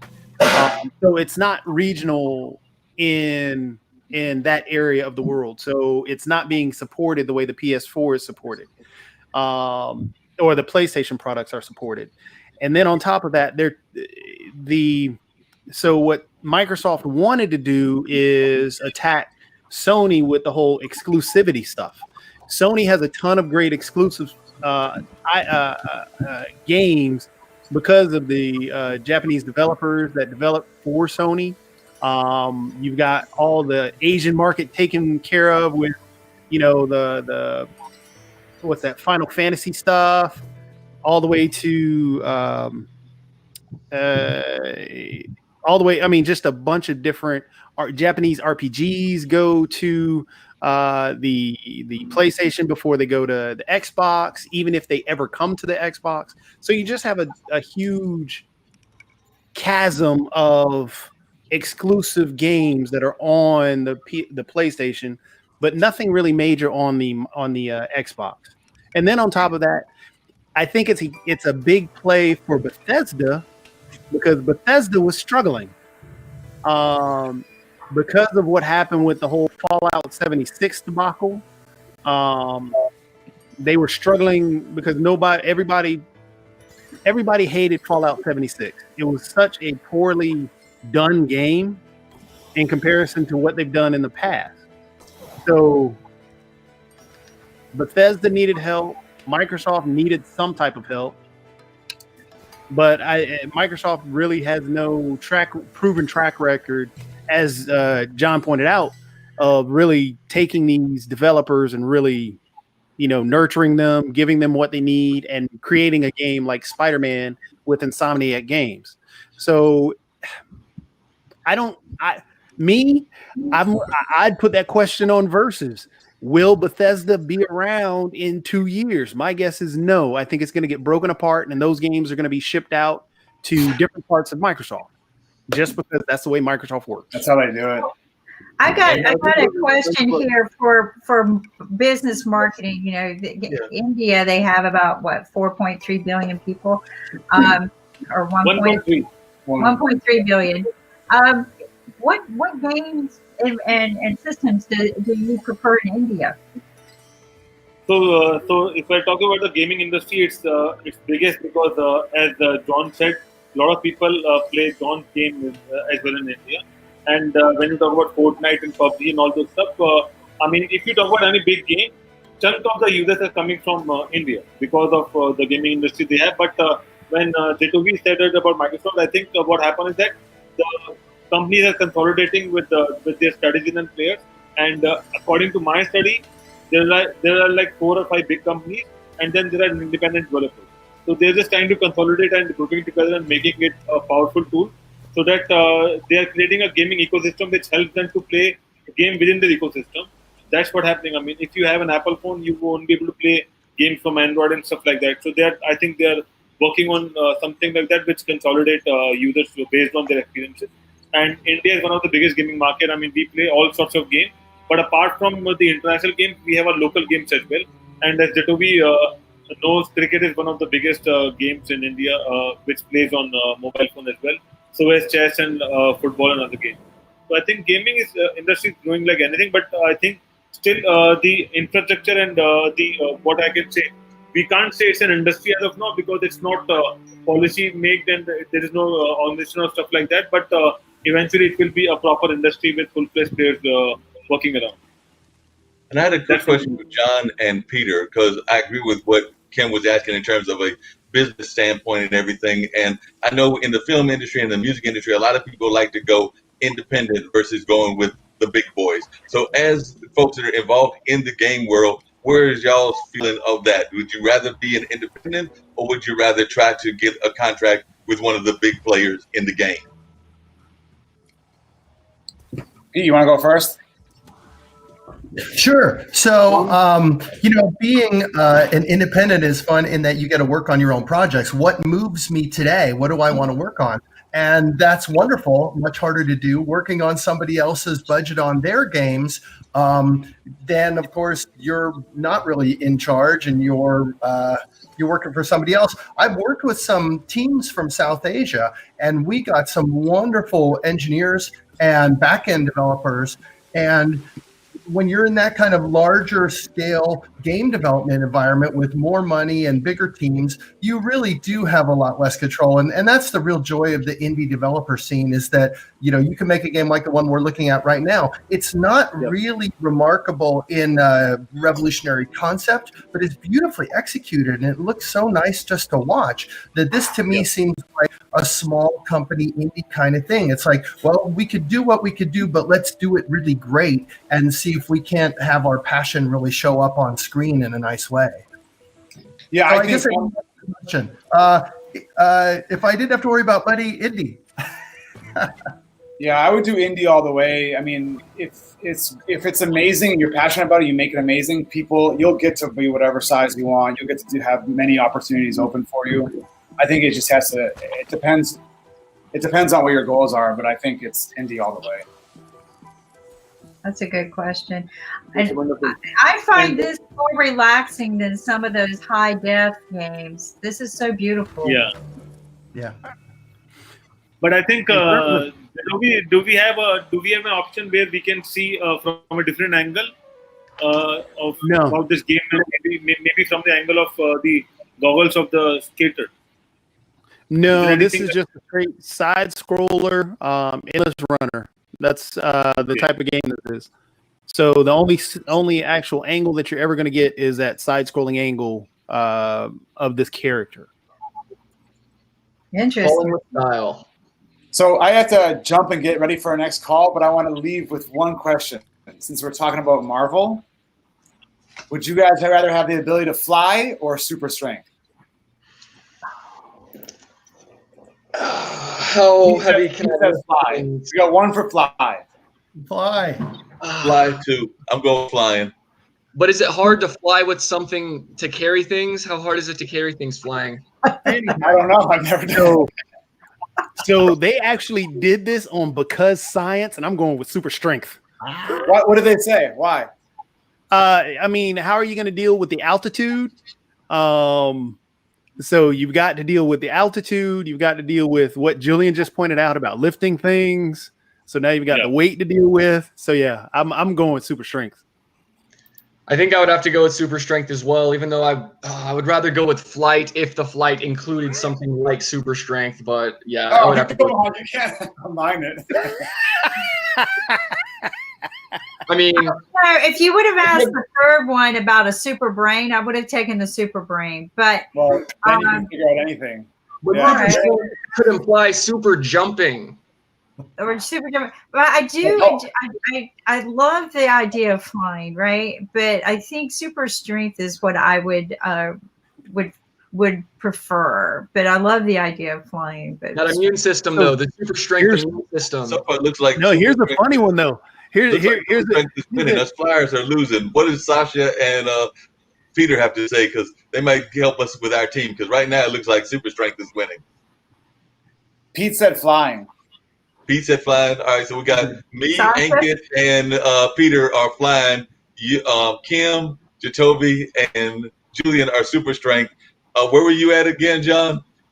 Ooh, so I would choose super strength because a lot of things come along with that, right? You might be living We longer. got 1 to 3. Sasha, you can either make it go all the way super strength, or you can tie us up. What's the word? Neither. Super strength or flying? Neither. Perfect. That's the He's way. happy. Yep, strength one. Actually, Be wise for our hubris. I All right, wanted guys, to thank you very much for this opportunity. It's a luxury to be here, an honor. So I appreciate it. John, before Thank you you, go, John. you can tell folks how they can reach you so that I can find that website and I can start playing that game and beat up on Jacoby. So if you let folks know how we can reach you. Yeah, you can go to versusgame.com and check out everything there, all of our contact information there. You can go and play, win money, or host and create your own games and win money and play with your friends. So, And Mark, you know that if you use IBM TV code, you won't get anything. So don't use the code. Sasha had something he wanted to add. What was it, Sasha? Well, I wanted to add something about what we discussed earlier about Microsoft's acquisition. And I've looked at this purely from practical purposes, and I just looked at the stock of Microsoft, which is about, now, what is it, $204 per share.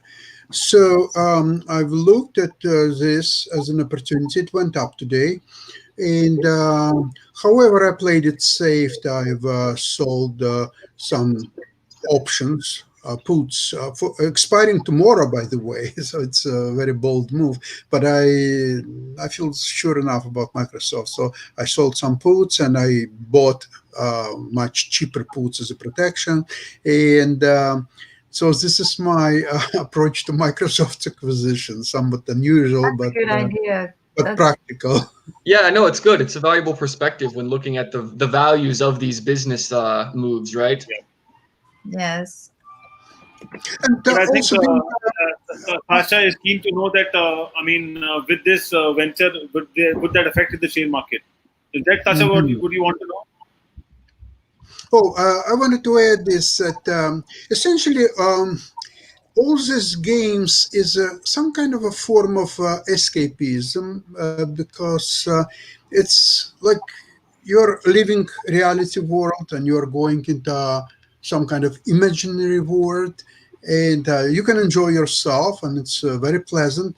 But what I wanted to note is that the skills which are required to do well the video games, they're all based on a pattern recognition, which is very essential in chess, it's essential in music, and it's very essential in stock and investments. And I'm surprised that the gamers are not moving more into investment world, because not only you would enjoy it, but you also are being Actually, paid. they are. They actually do seem to be. They do seem to be. At least it seemed that way to me, that people in the younger generation are now beginning to get interested as a result of the stock-like fluctuations of the cryptocurrency markets in the recent years. So it seems that since it had that electronic component, that it seemed relevant to the kids that were used to the video games and whatnot. So it was an interesting bridge, and now they seem to be interested in this. In fact, it's been younger generation folks that have kept telling me to purchase Tesla stocks. So who knows what will come of that. Well, Tesla is a very special case, and you have to be very brave to own Tesla shares. By being very brave myself, I traded sometimes options on Tesla. I was selling far out of the money puts and just collected premium because most of the times they expired worthless. But I'm not brave enough to own outright Tesla stock. I'm just not there, and it's very hard to see. There are a lot of pros and cons for Tesla. There are some people believe that it will go to $5,000 a share. There are some people believe that it will collapse down to $25 a share. It's very, very nerve-wracking experience. Yeah, and that's why I was apprehensive as well about making that step. What is it, Ankit? Yeah, so I have a question, or maybe I have a suggestion or an idea for everyone. Can we have a game, or maybe we can do a gamification for the stocks market, where people will play as a game and they are still betting on stocks and they are winning in real time? Many years ago, there were so-called bucket shops where you would come in and let's see, okay, Tesla, let's see what, $400 a share stock, right? So to buy 1,000 shares, you need $400,000. Not everyone has this money. So people could put maybe, I don't know, $100 and say, okay, get me 1,000 shares. If it will move up, I will sell it right away next 10 minutes or an hour or so, and I will pocket the difference. And this bucket shops provided all the margin for you to do that transaction.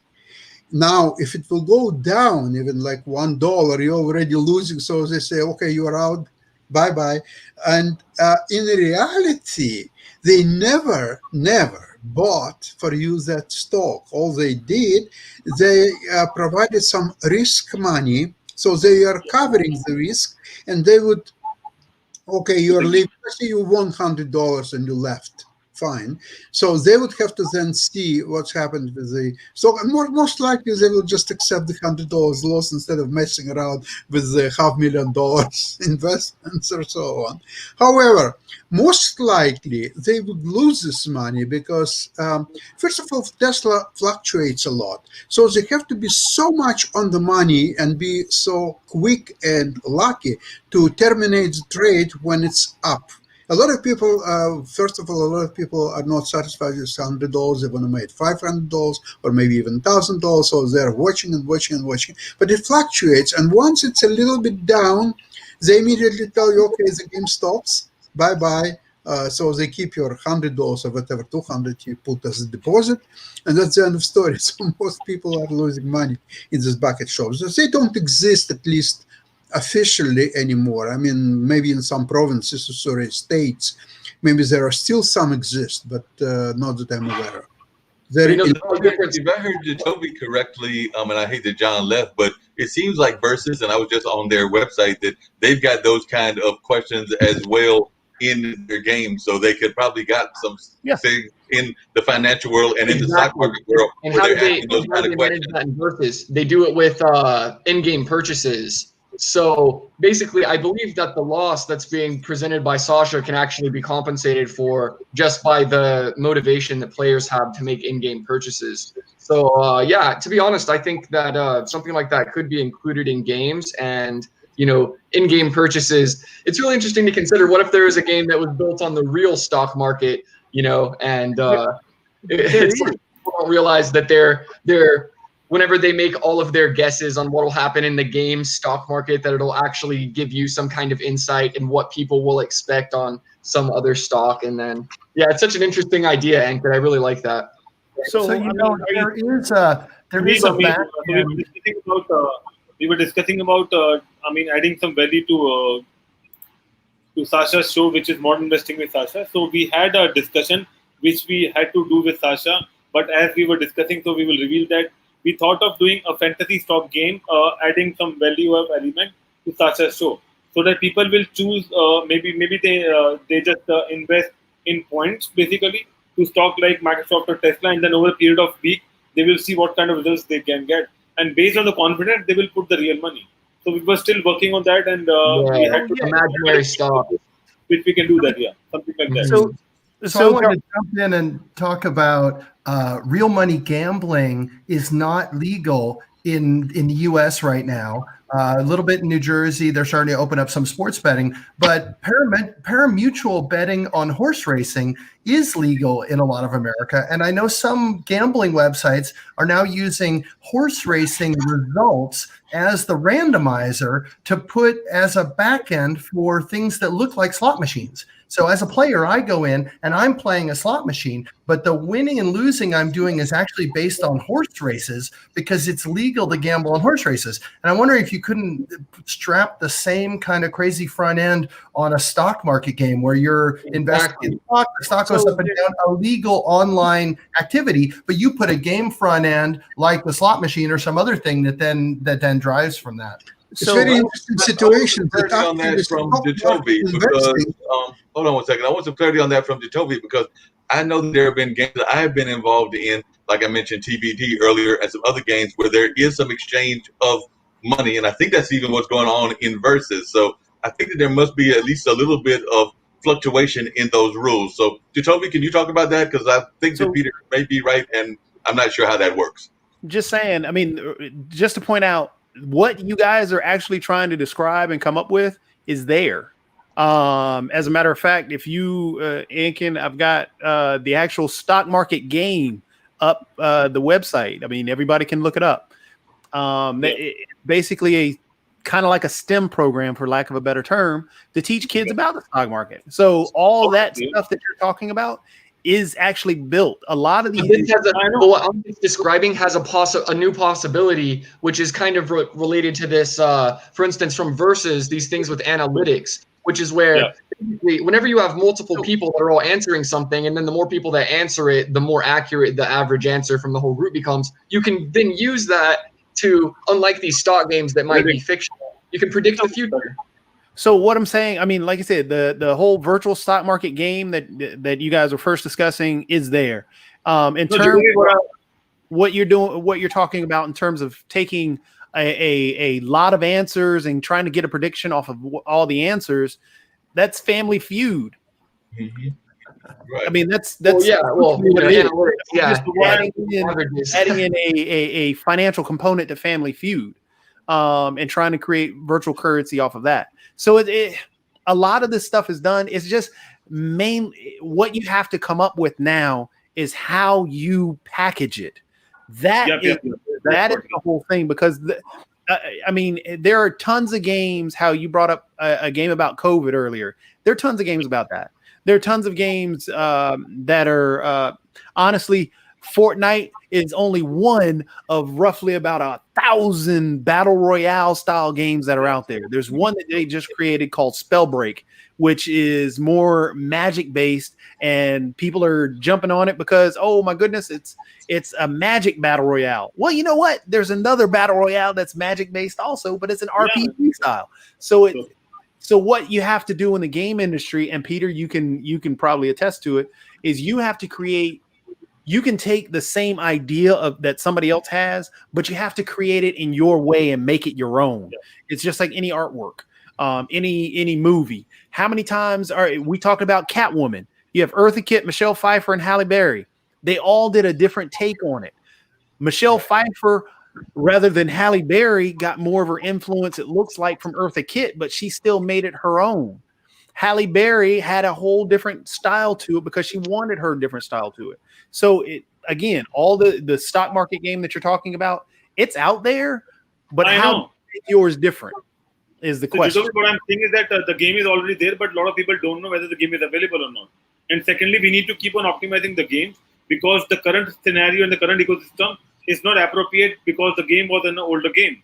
And if we keep on optimizing and make it more viable to people and just adding a lot of elements and value to it, I think that we can do in different markets and different languages, and making them confidence to go to the next level. For me, gaming is something which keeps me giving learning and also give me confidence so that I can do the same thing in real life. I'm just trying to help say in that regard. Yeah. Right. Well, that's playing right now, right? It all boils down to that package. And that's the shot in the dark that every developer is trying to figure out. What is going to make me the next Among Us? Among Us right now is the #1 played game across the globe. Fall Guys was that just a couple of weeks ago, but they are simplistic games.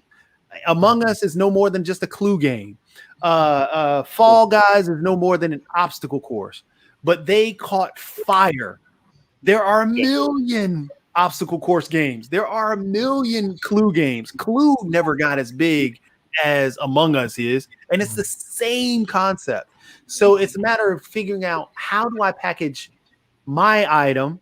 It's the same stock market idea as the stock market game, even though people may not know about the stock market game, and then we tell everybody about it. It still might not sell. So what's going to be my niche or my little piece that's going to say, hey, this right here is going to take off and make me a billionaire?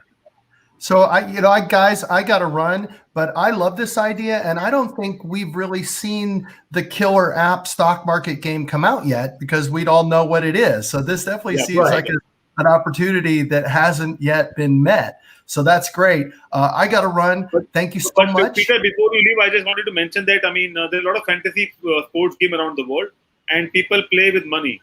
So I'm not sure whether that comes in the regards to betting and all this stuff, because in India we play a lot of fantasy games with a small amount of money. So is it a betting or is it against betting? I'm not sure about that. But if we put a bit of a gaming element into it that wasn't actually gambling, we could just say that that's what they're paying for and then include the rest. But there are always ways to get around that.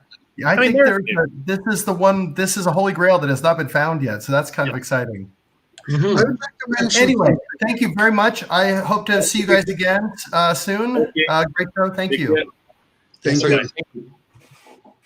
Yes, Sasha. I'd like to mention what's happened on Wednesday investment show. The Nick was present, and Nick asked me a question: why investments are not being taught in schools? So kids, when they finish their schools, they're 17 years old, capable, and some very talented guys, and then have no clue about the stock market. Why it wouldn't be taught in schools? My answer is this. Why would they teach you something in school that will benefit only yourself, nobody else?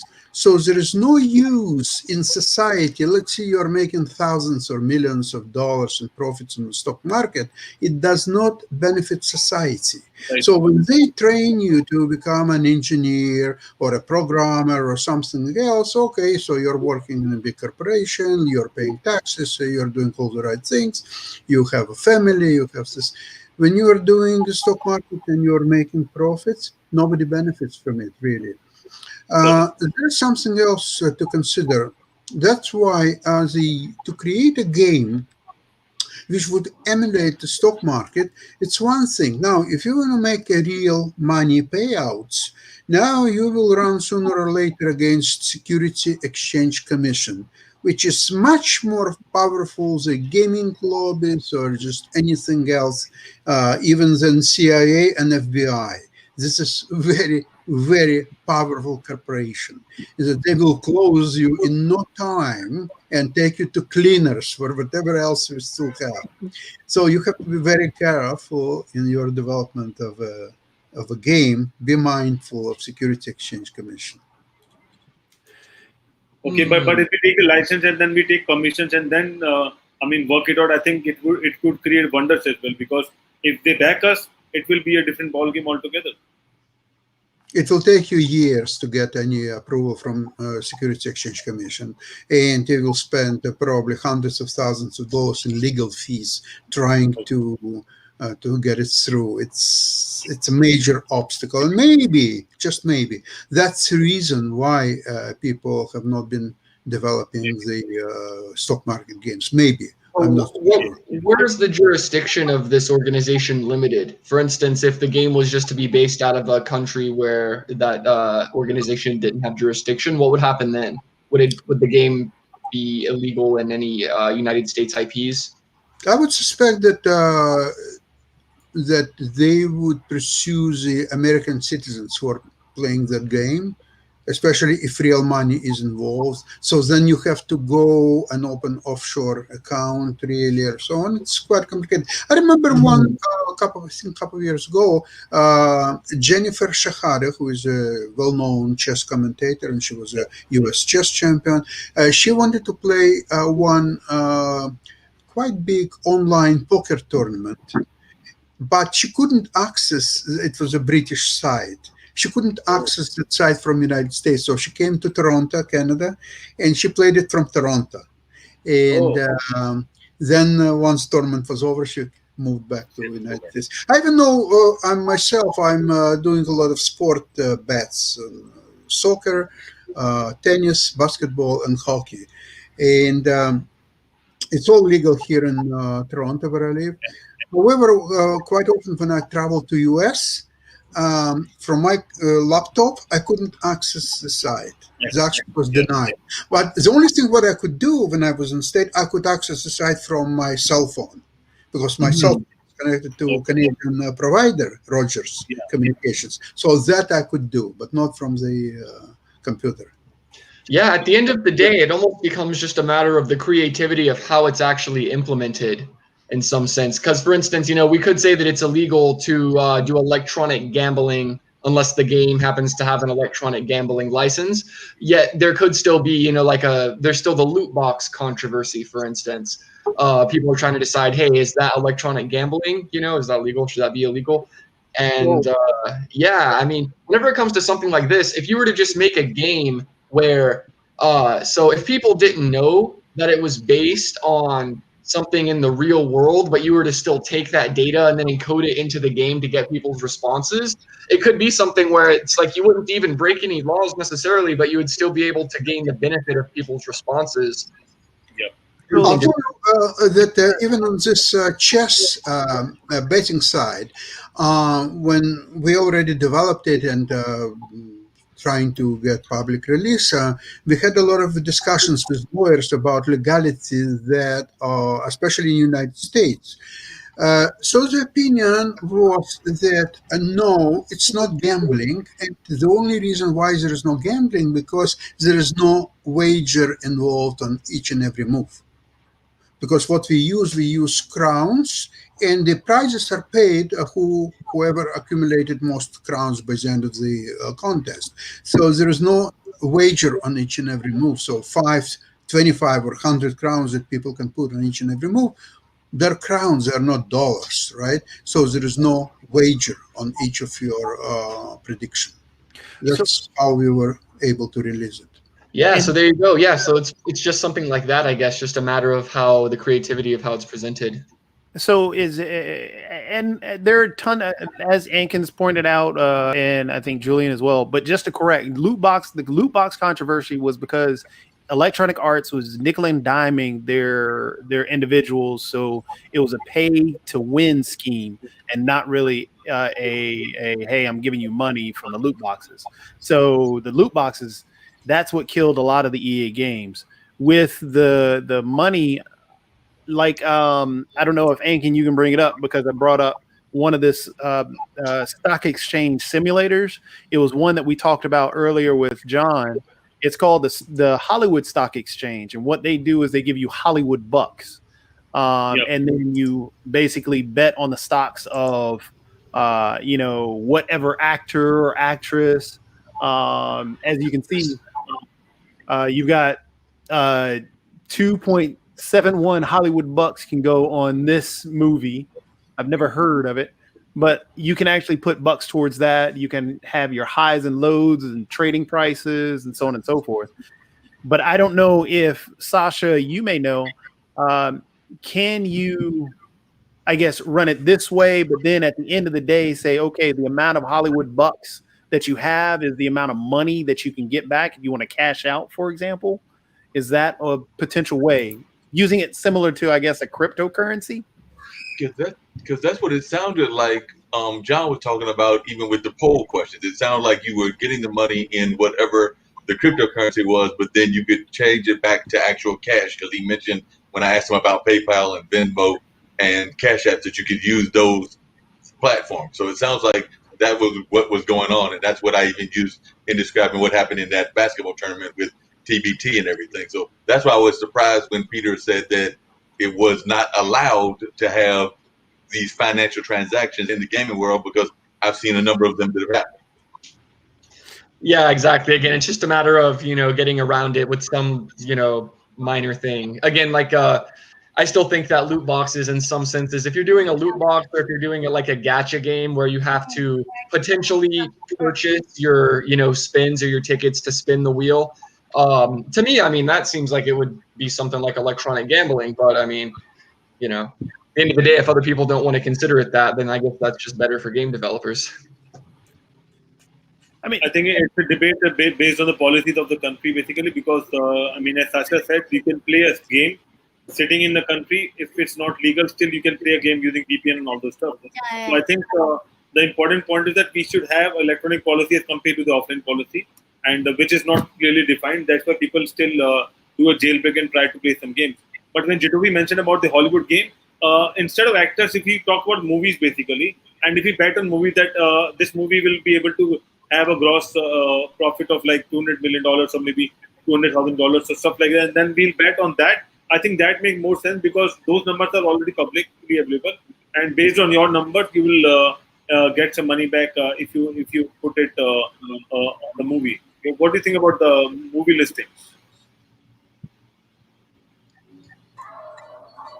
So I think it's a good idea. I was actually thinking earlier about if we were going to do something like this, about how if you're going to try to motivate people to want to buy in, for instance, in the real world, people have motivations whenever it comes to following a certain company. They want to buy those stocks. I was thinking if you were to make this where people were buying stocks about some kind of cultural categorical system, I was thinking something more silly like maybe religion or like nations. But it's smart what they did. They used movies, which is kind of accomplishes a similar thing. So yeah, I think it's an interesting because people care about celebrities and they like to gossip about celebrities. So they have that kind of motivation. So I think that's good. But I'm still curious about why it's not considered gambling for someone to have to purchase spin of the wheel at a loot box.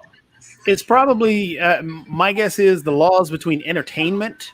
But Sasha, you might be able to correct me on that. But I think because a game is considered entertainment, and so when you have, for example, a loot box that you're purchasing, or you get something back from V-Bucks if you cash out, you're purchasing into an entertainment product. Well, you would agree with me that almost anything in life could be considered an entertainment. Everything, what we are doing now is an entertainment. If you love entertainment, you can buy stock of Disney. Okay, Disney is the best entertainment company. I mean, it's as close as pure entertainment as ever possible. They have movies, they have parks, they have all kinds of things. So you can do that as well. The chess today is an entertainment. It used to be a combination of arts, science, and sport. Well, today it's just a matter of the end product then. So for instance, if they say it's not gambling because you can't receive money back outside of the game, the apparent gambling is taking place inside of the black box of the game, and whatever happens inside the game stays in the game. To me, it almost just seems like if we were to have a partnership between our game and the Family Dollar store with Lynn, then it's like because if there was a partnership where the Family Dollar store or some kind of body like that was incorporated into the game, now suddenly, what would that make it count as gambling? Because now, say that they do get winnings, and then they're able to spend those winnings on something, and then it turns out that store is a real store, like the Family Dollar store. So what in that case? Is that legal or illegal, or is that gambling or not gambling? Well, for example, in our chess side, one very important consideration was that in order to win chess contest or to be one of the prize winners, you definitely need skills. So it's a skills contest foremost, because if you take an average person from the street who knows nothing about chess or so on, has no chances to win this. So it is a skill competition foremost. Some people are trying to accuse us that it's a gambling and people can win money or so on. It's not true. It's a skill contest where only skillful players can win, actually. Although maybe some elements of luck involved, but in any chess game, element of luck involved, because sometimes grandmasters has a choice of two, three about equal moves, and he select one, and that one that he selected led to his victory because the opponent played maybe a weak move. But if he would select another one, maybe his opponent wouldn't do so weak move in response. So there are some elements of luck involved, like everything in life. How many biographies of great people you read that they explain so many things, what he did right and what he did this, and then they always say, and there was also some element of luck. Mm-hmm. It's Yeah, natural. well, luck is there. I mean, luck is, it's equivalently either real or not real across the entire universe. But nonetheless, it seems so arbitrary where this comes into play, where it has to do with these e-gambling licenses. And yeah, it's definitely a mess as far as I can tell. But at the same time, I think it's worth having these discussions so that we can, because if it really is a kind of product where people haven't put it out before, it means that there could be these blockages that are preventing people from proceeding in a place where maybe we would all benefit from if we were to try and take it there. So, yeah, I think that it's worth looking into. It would just be a matter of one of the things we've been thinking about creating even here on IBM TV is a trivia show. Of course, I do it on the online, but we've been talking about having like an actual trivia show. And I know that one of the most popular games out there in like the bar environment is those trivia games. And I want to say that there's prizes involved in those. So, Jacoby, am I not correct in thinking that there's prizes involved in those trivia games that are taking place all over the country, and I would argue all over the world? You are correct. I mean, there are a bunch of them that do have prizes that are involved, but again, it all goes back to, I guess, what that prize is and what the laws are in that state or in that bar that allow for those prizes to come out. Is it associated with the bar as a part of an entertainment? Is it associated just being an entertainment game and you get quarters back? Or, I mean, we'll have to look into that one, because I mean, I don't know the answer. Sasha, you may have the answer for that one, because it's still those a lot of those trivia games are seen as gambling. But again, it goes into that skill. If you have the knowledge of what that game is asking, then you could win some money. So it's just always iffy. It's always iffy when people try to determine whether or not an outcome can really be verified as skill, because it's almost like once a person reaches so high at a certain level of skill, if they try to explain it to other people won't necessarily believe them. Anyways, But I would like to mention one interesting thing that we overlooked. Right now, a crisis of online chess is a huge amount of cheating. People are using very strong computer programs, and chess is almost impossible to play online because of that. Now, what are the chances that in any video games, even the most sophisticated ones, people cannot use computer programs that will play a game essentially by themselves, and it will be competition between computer programs rather than human beings, and one better program will defeat other not so good programs and win money for players. What do you think about this aspect of the games? To me, there is a huge problem of cheating in video games. There is always that problem, and that goes from not only having the controllers, or they're called scuff devices, that you put on your controllers. You also have the different applications that and macros that you can run on the computer. So yeah, cheating in video games, it's not isolated just to chess, because tons of people use different programs. From Riot Games has one of the better actual anti-cheat programs, and if you install any program, or from Fortnite to League of Legends to Rocket League, you have an anti-cheat program that gets loaded onto your computer to try and find those macros that are running. But a lot of times, especially in Fortnite, don't get me wrong, it's a fun game. It's one of the biggest games played out there right now. but there's a huge problem with cheating that happens in Fortnite. So it's not just chess. I didn't know that people cheated Fortnite. That's interesting.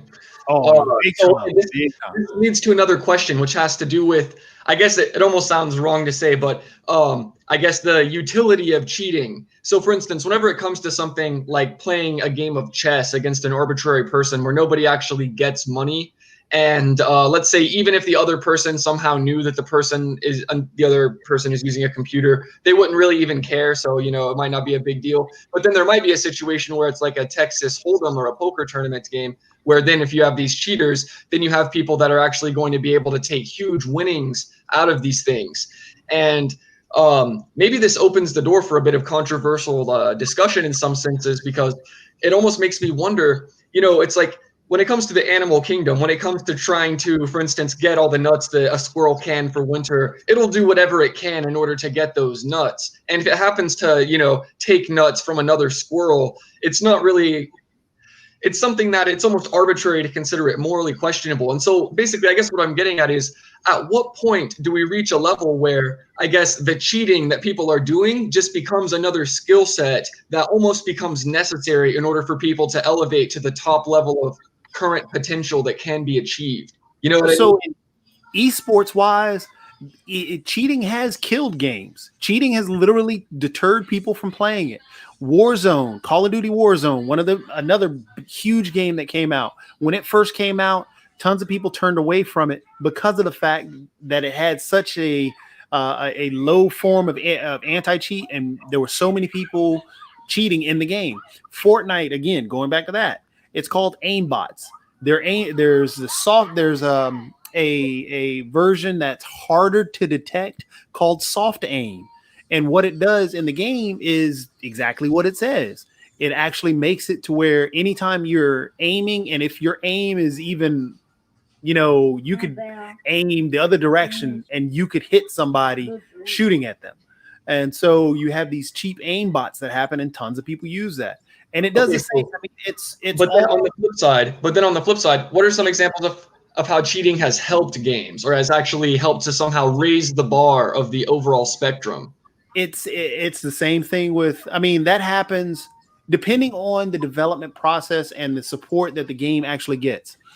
Riot Games, people used to cheat at League of Legends. Well, what they did was they increased their anti-cheat. They increased the ability for other players. They would, and a lot of games do it. Warzone was horrible, but it's actually a decent game now because all the work and the development that went into trying to work on getting the cheaters out of the game, as well as improving the experience of the user that they just lost. I mean, all games go through it, but if you have the development support, then yeah, cheaters can, in a sense, increase the ability of or increase the life of the game. Skyrim, for example. Yeah, exactly. Yeah. You have you know, all the different macros that people have written in Skyrim. You know what they did? Some of them they actually took and actually added into the game. Yeah. So because they added that into the game, it improved the game. So you have tons of people that have made the dragon. You've seen the YouTube videos of where the dragon is Thomas the Tank Engine. Oh, yes, I actually have. Yeah, okay, and that's a good point, because it reminds me of, you know, back in the days when they were jailbreaking iPhones and things. Yep. A lot of those advancements that people were coming out with at that time are now just, you know, mainstream standard because they were able to benefit from this. Yeah, so if you look at even talking about the jailbreaking of the iPhone, and this is what makes, and I'm a bigger proponent of the Android software just because Android gives you a little bit more freedom than the iOS software does. Well, there was a company called Fandroid, which actually did a whole bunch of hacks of what the Android software was when it came out with, I think it was way back when, with Oreo or something like that. Mm-hmm. Whatever that 6.6 whatever. Yeah, I know Oreo. Yeah, I think was. Well, Android created, you know how everybody who uses Facebook Messenger has a little circle at the top, and when you touch it, it opens up and brings up the message. Well, that was a Fandroid thing. they'd come up, and so they had come up with this idea about how to use the windows, and so you touch it and it would bring up these circles. Well, that now is what we are so used to in all these Facebook messages. Exactly, and that wouldn't have come if people weren't trying to break the rules. And so we get this weird situation where sometimes whenever the people try to cheat, it actually seems to increase not just the person's outcome, but it seems to actually have a kind of cumulative effect. And I'm just wondering, are there any examples of games where people are encouraged to cheat, or more like encouraged to do whatever they can in order to succeed?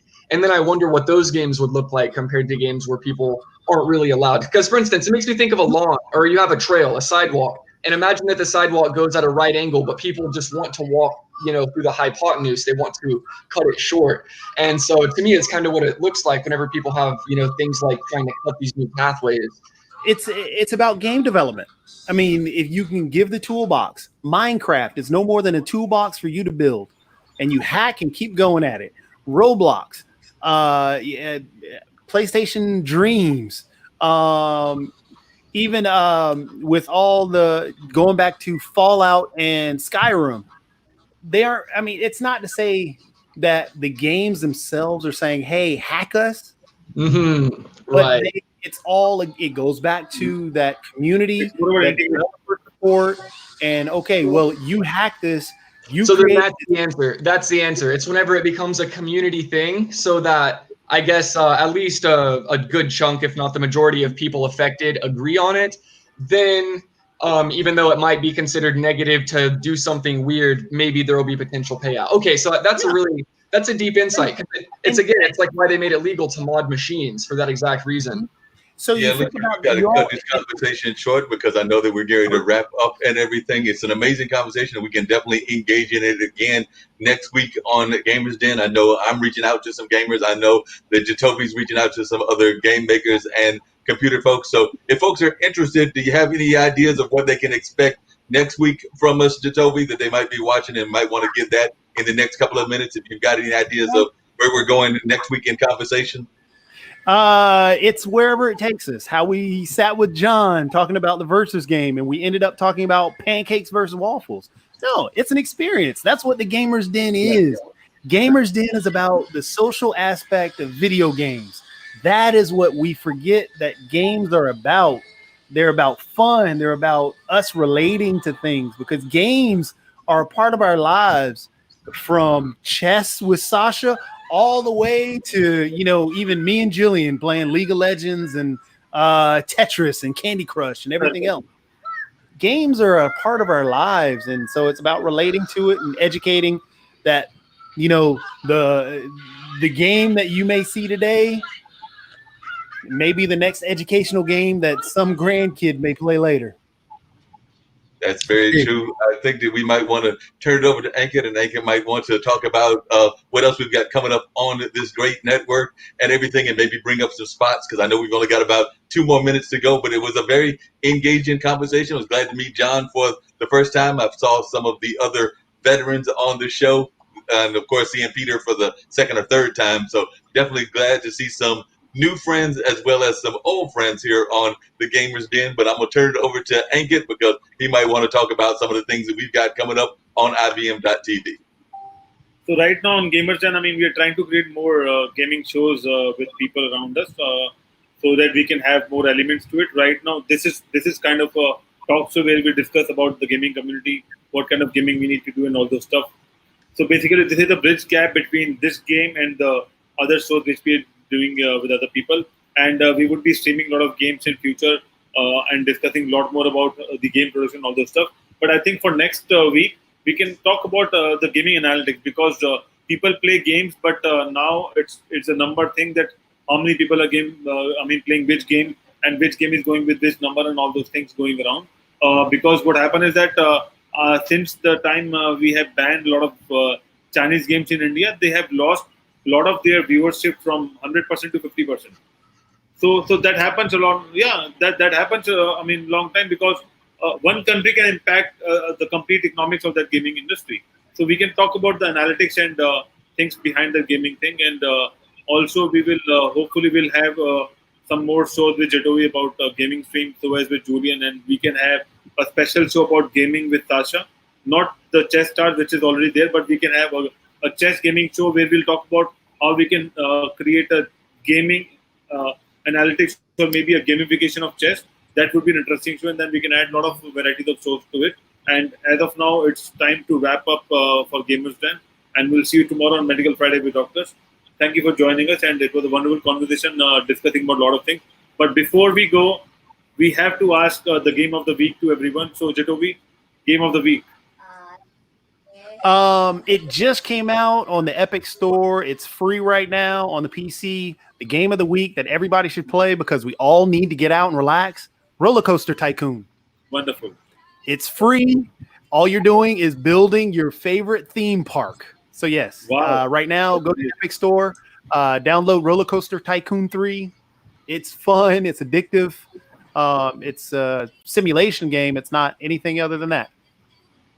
Oh, and Mark, I'm gonna build one so you can ride the roller coaster. You can watch. You can see. It's cool. All right.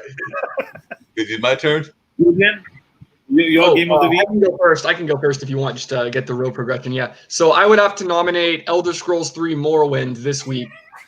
In line, of course, with the Bethesda news, and also because Morrowind it's just one of my favorite games of all time.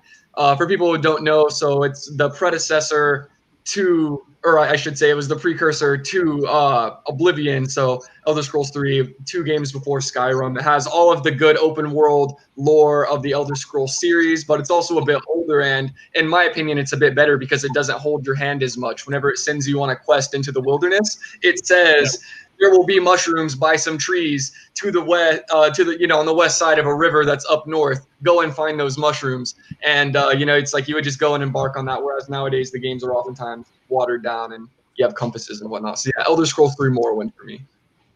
That's wonderful. And Sasha, what's your game of the week? We have this habit to ask people what is the game you like and what you would like to nominate as a game of the week. So what is the game of the week for you? For me, it's the same. For a month, for a year, and for the last 55 years, it's chess. Wonderful. But chess on which platform? Is it Lee Chess or is it something else? Or chessstars.com?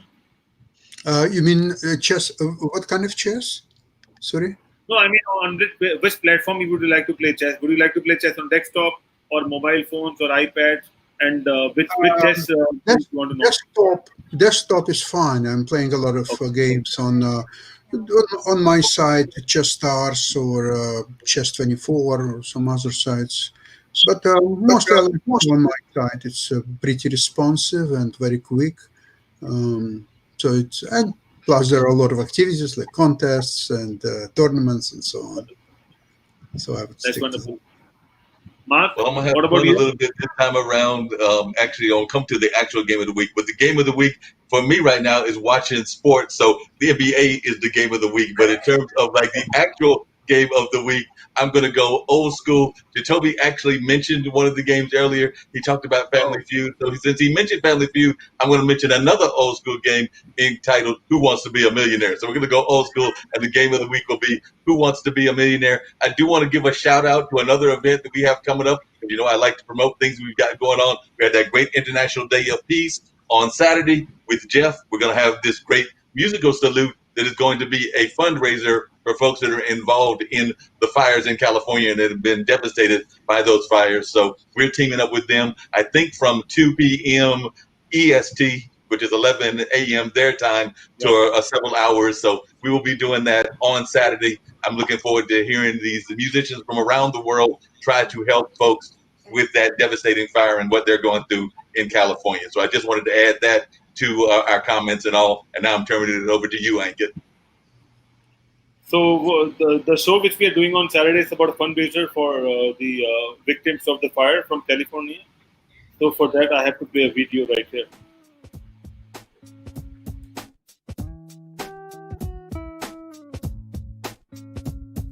Hi everyone, this is Jonovan from Unamore Band, and we want to thank you for being part of this fundraiser to help the musicians and our tribe that have lost their homes and musical instruments and recordings, and just ask you to please donate. And if you have instruments and music equipment or recording equipment that you can donate to help this tribe, it's so much appreciated. All the best to you. Stay safe and enjoy the show.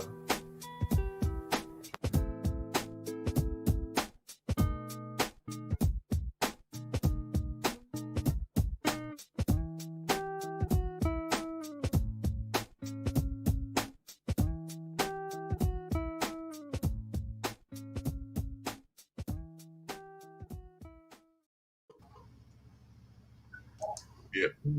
That would be so nice. Oh, you're muted, Kate. 2 p.m. EST.